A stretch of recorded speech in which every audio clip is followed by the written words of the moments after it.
today's tutorial, I'm going to show you guys how to change your microphone input format on your Acer laptop, tablet, or desktop computer. So this should hopefully be a pretty straightforward process, guys. And without further ado, let's go ahead and jump straight into it.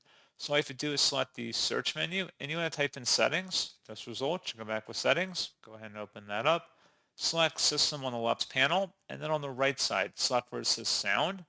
And then scrolling down underneath the advanced section, select all sound devices, and then select your input device from the list.